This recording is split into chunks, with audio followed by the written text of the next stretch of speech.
넉점반 윤석중 시 이영경 그림.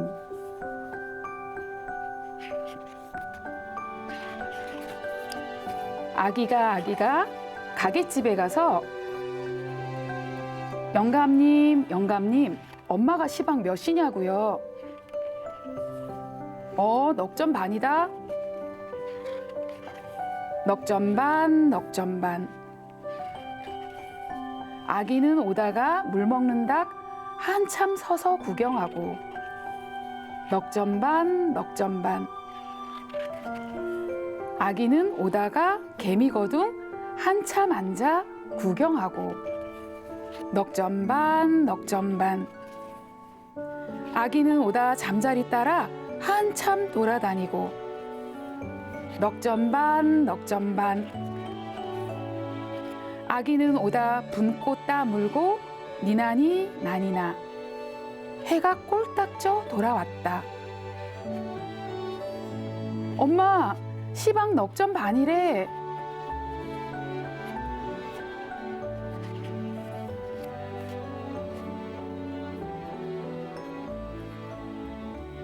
누군가를 만나면 늘 그림책을 읽어주는 일로 첫 만남을 한다는 사람이 있습니다. 방금 전에 낱낱한 말투로 우리에게 그림책을 읽어준 김영미 씨인데요. 뭐 하는 분이시냐고요? 지금부터 책장을 하나하나 넘기듯이 알아가 보도록 하겠습니다. 안녕하십니까? 어서 오십시오. 안녕하세요. 안녕하세요. 동화를 구현하시는 분이신가요? 아니면 동화를 쓰시는 작가신가요? 동화 작가도 아니고요. 네. 구연가도 아닌 책방지기예요. 책방지기. 여긴 공방지기, 책방지기. 네. 어서 오십시오. 본인 소개를 좀 간단하게 좀 네, 해주세요. 저는 어린이 책을 오랫동안 공부하다가 그림책을 읽어주는 일을 했어요, 아이들에게. 네. 그러다가 어느 사이에 저한테 책을 읽어주고 있더라고요. 그래서 그림책 읽는 일이 너무 좋아서 네. 그림책에 관한 글을 쓰면서 살고 있고, 그러다가 지금은 대전시 문화동에서 작은 그림책방을 하고 있는 책방지기입니다. 책방지기. 김영미라고 합니다. 네. 반갑습니다. 네. 처음에 읽어주신 이 넉점반이라는 그림책은 어떤 책인가요? 좀 쉽게 말해서는 안 되는데 제 인생을 바꿔놓은 책이죠. 인생책이네. 네, 인생책. 네, 맞아요. 네. 제가 이제 이 책은 저한테 두 가지 의미가 있는데, 이제 첫 번째는 제가 이 책의 주인공이 엄마 심부름 실패하잖아요. 네. 저는 어린이 문학의 주인공들이 이렇게 목적을 달성하지 못하고 실패하고, 그것도 딴짓하다, 네. 쓸데없는 짓 하다가 자기 세계에 빠져서 이렇게 실패하는 이야기가 너무 좋은 거예요. 네. 아, 이게 바로 문학이구나, 어린이 문학이구나. 그러면서 이 책으로 어린이를 발견하게 됐어요. 그렇군요. 그래서 이 책을 워낙 좋아하고 있었는데 15년 전쯤에 일본 미야자키라는 곳으로 그림책 마을을 여행 가게 됐어요. 네. 근데 아주 깊은 산 속에 있었는데 너무 좋은 거예요. 그런데 그곳이 분명 아이들을 위한 공간인데 갈 때마다 아이들이 없는 거예요. 그래요? 네, 그래서 그곳 관장님께 이 그림책방을 도시에다 했으면 훨씬 찾아오는 아이들이 많을 텐데 그렇죠. 이렇게 먼 곳에다 왜 이런 책방을 내시게 됐는지 여쭤본 거예요. 네. 그랬더니 그 관장님이, 저 깜짝 놀랐잖아요. 너희네 나라 넉점반 읽고 내가 여기다가 그림책방 하게 된 결정적인 계기가 됐잖아. 세상에나. 놀랍죠. 그리고 네. 사실은 거기에 한 가지가 더 있어요. 네. 너희네 나라 넉점반의 아이가 자연을 보다가 시간 가는 줄 모르고 꼴딱 지나서 자기를 만나는 이야기. 그게 바로 자연의 힘이야. 그러시면서 아이들이 여기에 책 보러 오지 않아도 좋은데 와서 하룻밤 정도 머니까 잠도 자면서 뜨는 해도 보고 지는 해도 보고 개미도 보고 날아다니는 잠자리도 보면서 자기 시간을 한번 만났으면 좋겠다. 네. 그런 의미로 산속에다 책방을 했다는 얘기를 듣고 얼마나 놀랐는지 몰라요. 아니, 굉장히 뜻밖이네요. 네네. 결국은 우리나라 그림과 글을 네. 감동받은 일본인이 책방을 냈고 네네네. 거기에 또 한국 사람이 가가지고 또 그렇죠. 감동을 받고 서로 이렇게 네네. 인연 생기 같은 이야기를 네. 해주셨는데 그전에는 그림책을 읽는 모임을 했거든요. 네. 그러니까 그림책 읽고 와서 일주일에 한 번씩 이렇게 이야기하는 그런 이제 시민단체에서 활동을 했는데 네. 일본 그림책 마을의 그 이제 촌장님 얘기를 듣고는 그 말이 가슴에 남았던 거예요. 아, 네. 오자마자 누가 시키지도 않았는데 처음으로 넉점반을 펴놓고 책을 읽으면서 글이 쓰고 싶어졌어요. 아, 이 넉점반이 뭘까? 네. 무슨 시간일까? 이 넉점반이 왜 4시 반이 아니고 넉점반이지? 그러면서 넉점반에 대해서 글을 쓰면서 그때부터 그림책에 관한 글을 쓰게 된 거죠. 아, 그렇군요. 네네. 그러니까 이게 보통 우리가 어떤 새로운 것을 받아들일 때 마음의 준비가 되어 있는 사람은 그 새로운 것이 왔을 때 울림이 더 커지거든요. 아, 감사합니다. 그러니까 이미 그림책을 구현하고 읽어주고 서로 어떤 교감할 수 있는 마음을 갖고 있었기 때문에 그 네네. 책을 봤을 때 더 큰 울림으로 네. 왔다고 생각이 드는데 제가 이걸로 제가 오랜 꿈이 사실은 작가였어요. 그래서 이제 국문과를 가게 됐는데 네. 국문과를 들어가는 순간 아, 글은 아무나 쓰는 게 아니구나를 깨달았죠. 네. 그때만 해도 80년대니까 글은 좀 특별한 사람들이 쓰는 이제 그런 걸로 잘못되어 있는데 제가 이 넉점반을 읽으면서 저절로 글이 쓰고 싶다고 했잖아요. 네, 네.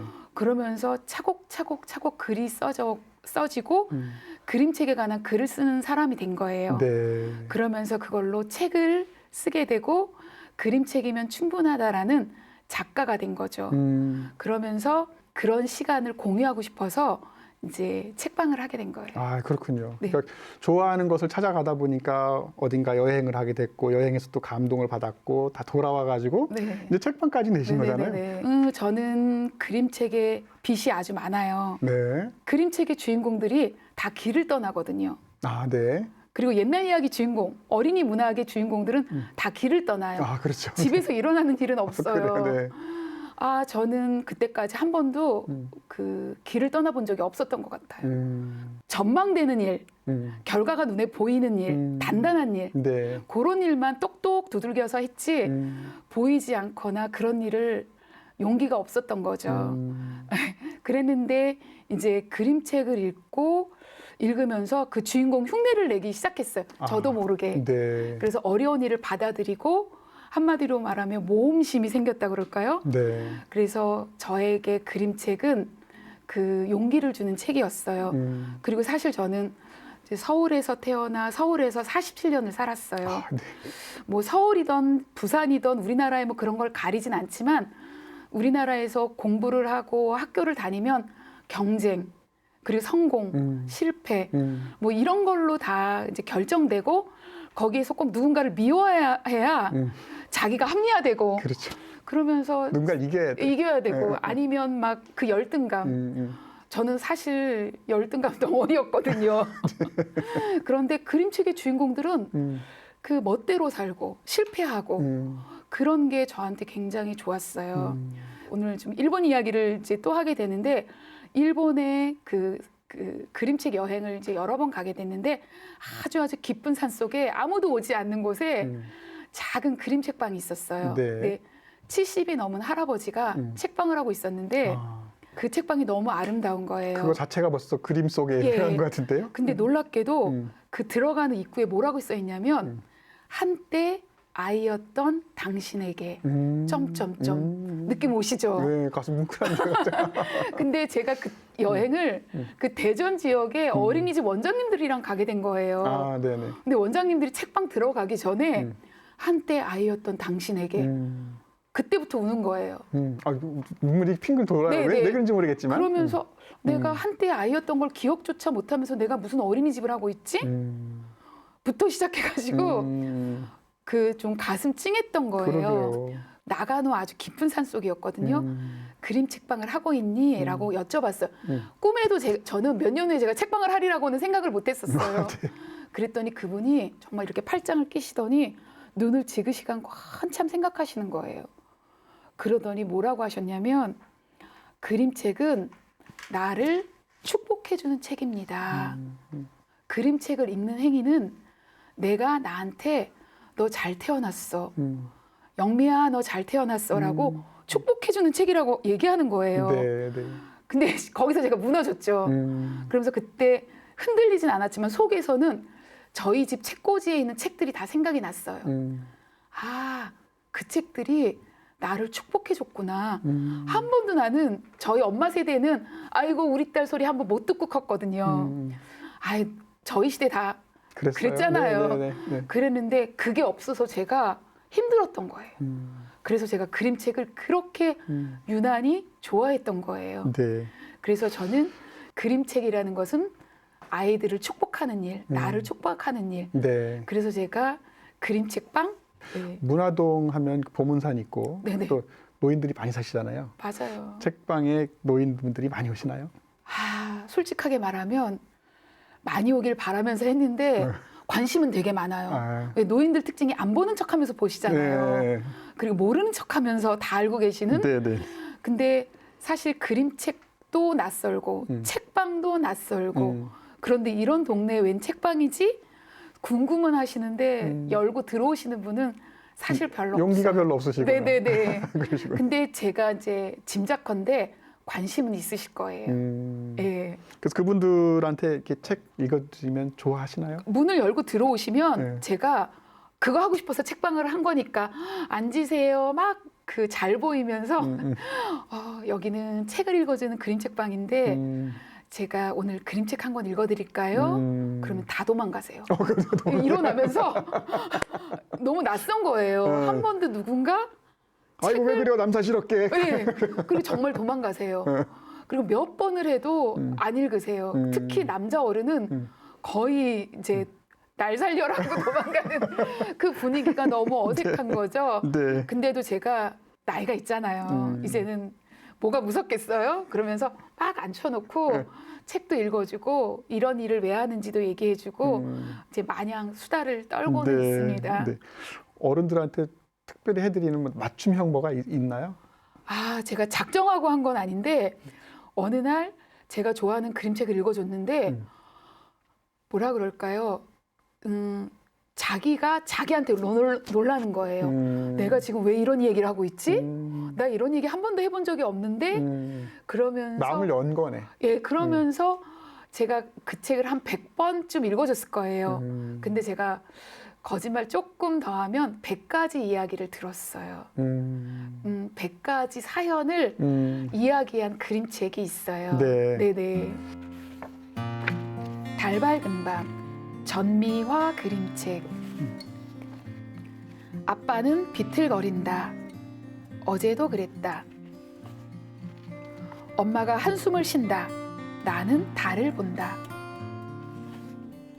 아빠는 밥 대신 술을 먹는다. 술은 아빠를 웃게 만든다. 아빠가 집에 있는 날이 계속됐다. 엄마는 늦게 들어와 잠만 잤다.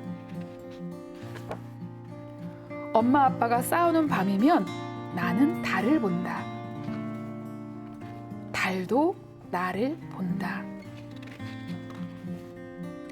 이제 우리 가족은 함께 밥을 먹지 않는다. 엄마가 조용한 건 한숨소리보다 무섭다. 그날도 달은 빛나는 얼굴로 나를 봤다. 엄마를 붙잡지 않았다. 입술을 세게 깨물었다. 엄마가 멀리 일하러 떠난 밤 아빠는 멍청한 얼굴로 약속했다. 다시는 술을 먹지 않겠어. 걱정 마. 엄마 데리고 올 거야. 너 걱정하지 말고 들어가서 자. 하지만 아무것도 변하지 않았다. 달 밝은 밤만 이어졌다. 나는 달과 친구가 됐다. 엄마는 매달 필요한 돈을 보내지만 너무 멀리 있다. 곧 데리러 오겠다는 엄마도 술을 끊겠다는 아빠도 난 더 이상 믿지 않는다. 난 더 이상 믿지 않는다. 나는 나를 믿을 것이다. 달과 함께 살아갈 것이다. 네. 언제 그 IMF 때 만들어진 동화인가요? 아니면 뭐 그런 것 같기도 한데 옛날 맞아요. 같으면은 엄마가 집에 있고 아빠가 멀리 가고 이거였었는데 요즘은 이제 또 바뀌어가지고 아빠가 집에 있고 엄마가 멀리 가서 네, 뭐 가족이 모두 안쓰럽고 그런데 제가 너무 인생 그림책이라는 말을 남지게 많이 하면 많이 하면 안 되는데 괜찮으세요. 그러면 말을 바꿔서 이 그림책은 우리 집안의 인생책, 우리 집안의 그 삶을 얘기하는 그림책이에요. 제가 고백하면 이 책을 서점에서 읽고 정말로 그 무릎이 꺾였다는 경험 아시죠? 이 책을 딱 읽다가 어느 순간 무릎이 딱 꺾인 책이에요. 그래서 이 책을 믿었죠.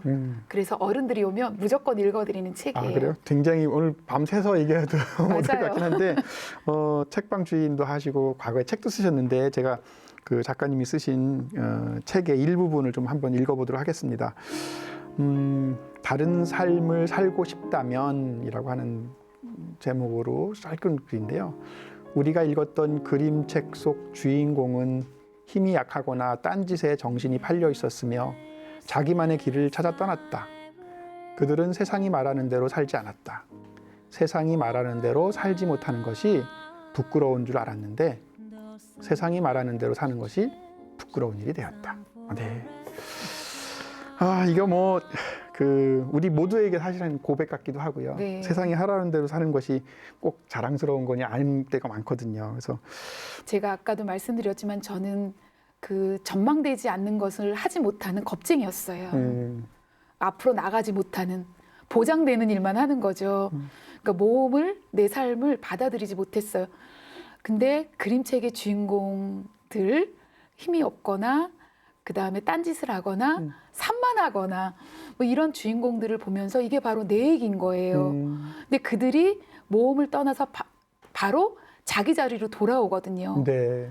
그리고 또 이름을 찾아오거나 네. 그러면서 그런 그림책을 아주 오랫동안 읽었더니 내 삶을 대결할 수 있는 힘 그리고 그림책 주인공처럼 무엇을 이루거나 무엇이 되거나가 아니라 그 과정 그것을 차곡차곡 걷는 이제 그런 삶을 살려고 잘 안 돼요. 사실은 날마다 저도 날마다 회의하긴 하지만 다 잡아보죠.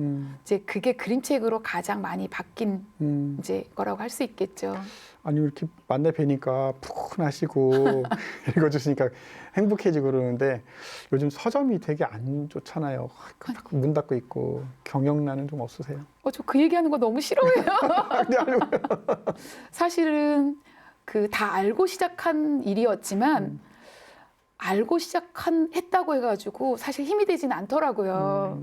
언제 문 닫을지는 모르겠지만 그때까지 내가 하고 싶었던 일, 내가 책방을 하면 이런 일을 해야지 하는 일을 매 순간 하면서 그걸로 이제 위안을 삼으려고 합니다. 네.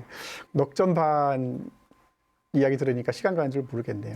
한때 어린이였던 여러분들, 시청자 여러분들, 우리 김영미 작가님 모두가 넉점 반 속에 살고 있으면 참 행복하다 거라는 생각이 좀 들고요. 오늘 이렇게 좋은 동화 같은 이야기 나눠주셔서 너무 감사드리고요. 다음 주에 다시 또 소소공방 문을 열겠습니다. 시청해주신 여러분 고맙습니다. 고맙습니다. 또 놀러 오시기 바랍니다. 감사합니다. 놀러 오세요. 네. 책 읽어드릴게요. 꼭 가겠습니다.